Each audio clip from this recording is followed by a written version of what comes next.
آج کے ماحول میں بھی دیکھیں، گزشتہ تاریخ میں دیکھیں، ہم صحابہ کے متعلق لعن طعن کی جاتی رہی ہے، ابھی بھی کچھ لوگ کرتے ہیں، پہلے بھی کرتے رہے ہیں۔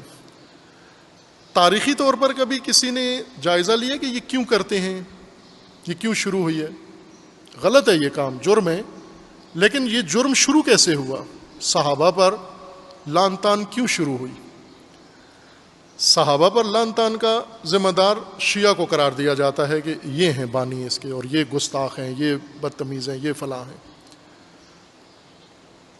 لیکن اصل ماجرا اگر آپ ڈھونڈنا چاہیں کہ اگر شیعہ پلیٹ فارم سے یہ کام ہوا ہے، یہ جرم ہوا ہے، تو یہ کیوں ہوا ہے؟ آغاز تو شیعہ نے نہیں کیا، آغاز بنو امیہ نے کیا، امیر المومنین پر نعوذ باللہ لعن طعن کر کے۔ تاریخ بھری ہوئی ہے، سنی تاریخ میں بھی لکھا ہے، شیعہ تاریخ میں بھی لکھا ہے، ہر طرح کی تاریخی حوالہ اس کا مستند ہے۔ 100 سال تک یہ لعن طعن کرتے رہے، اور اموی خلیفہ عمر ابن عبدالعزیز وہ آئے، انہوں نے آ کر بند کروائی ہے کہ یہ جائز نہیں ہے، ناجائز ہے، جرم ہے یہ امیر المومنین پر لعن طعن۔ سرکاری سطح پر حکومتی سرپرستی میں یہ کام ہوتا رہا، امیر المومنین پر لعن طعن۔ اب ظاہر ہے کہ مقابلے میں جو لوگ تھے ان کے پاس حکومت تو نہیں تھی، تو وہ پھر اپنی محفلوں میں جوابی کارروائی کرنا شروع کر دی تلافی کرنے کے لیے، کہ بنو امیہ، اصل تو بنو امیہ کو روکنا چاہیے تھا۔ اس وقت جو موجود تھے شیعہ، ان کو چاہیے تھا کہ وہ قیام کرتے، وہ میدان میں آتے اور بنو امیہ کو اس جرم سے روکتے ہر قیمت پر۔ مثلا کوفہ میں شیعہ ہیں، اور کوفہ میں ہی لعن طعن بھی ہوتی ہے، حکومتی سرکاری دفتر، سرکاری جمعہ، اور سارے لوگ اس کے اندر امیر المومنین پر کھلے عام لعن طعن ہوتی تھی، نعوذ باللہ۔ اور کوفہ بھرا ہوا ہے شیعوں سے۔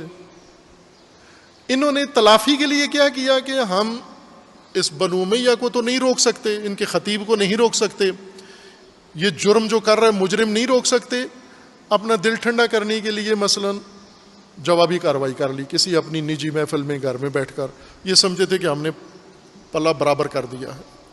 یہ نہیں تھا جواب کہ اگر بنو امیہ نے اہل بیت پر، خصوصاً امیر المومنین پر، نفس نبی پر، وصی رسول اللہ پر، خلیفۃ اللہ پر اگر یہ جرم کیا ہے، اس کا جواب بنو امیہ کو روکنا تھا، اس کی تلافی نہیں ہوتی۔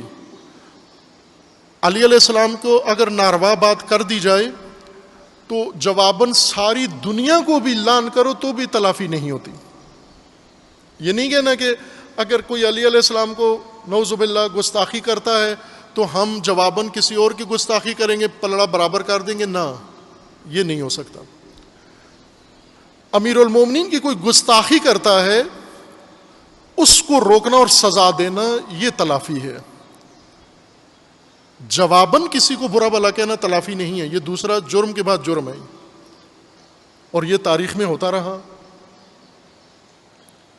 اسی طرح سے ہوتا رہا کہ انہیں پتہ تھا بنو امیہ کہ ہم یہ کریں گے، جواباً یہ جواب آئے گا، اور اس طرح ایک فرقہ واریت کا ماحول پیدا ہوگا اور وہ اپنے مقاصد سیاسی حاصل کر لیں گے۔ آج دوبارہ وہی کام پھر شروع ہوا ہے۔ حضرت زہرا کا احترام اہل سنت کے ہاں اتنا ہی ہے جتنا شیعہ کے ہاں ہے۔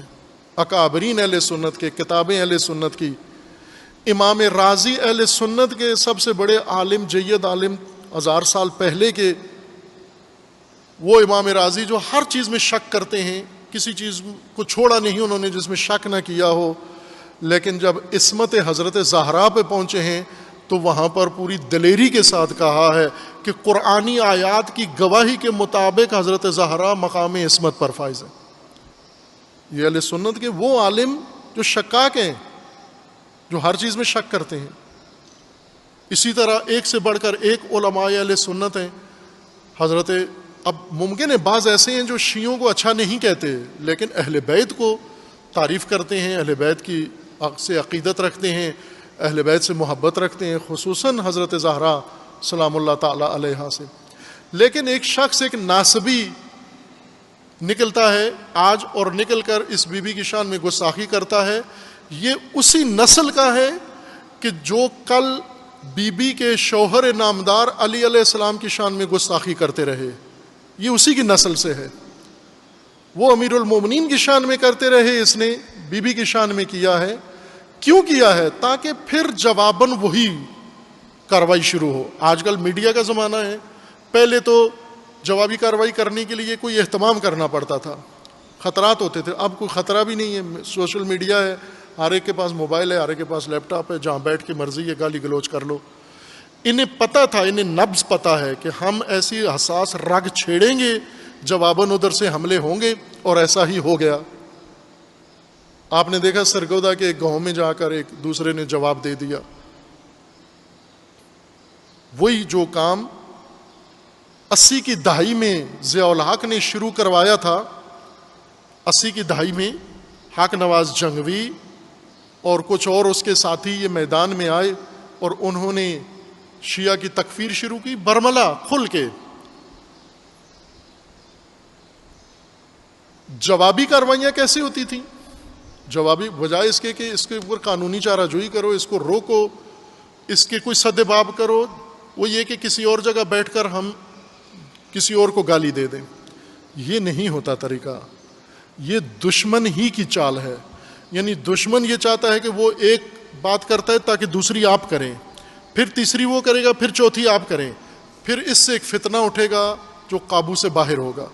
ظاہر ہے جب دونوں طرف سے دل آزاری ہوگی، دونوں طرف سے گستاخی توہین ہوگی، تو پھر عوام لا تعلق لوگ بھی بھڑک اٹھیں گے، اور ملک کے اندر پہلے سے زیادہ بڑا فتنہ اور فساد، دہشت گردی کے ساتھ ساتھ آپ توجہ کریں کہ یہ ٹائم ایسا رکھا گیا ہے پاکستان کے اندر کہ ایک طرف سے دہشت گردی اور ایک طرف سے فرقہ واریت، دونوں کو ساتھ ملا کر پاکستان کے لیے یہ نقشہ بنایا گیا ہے۔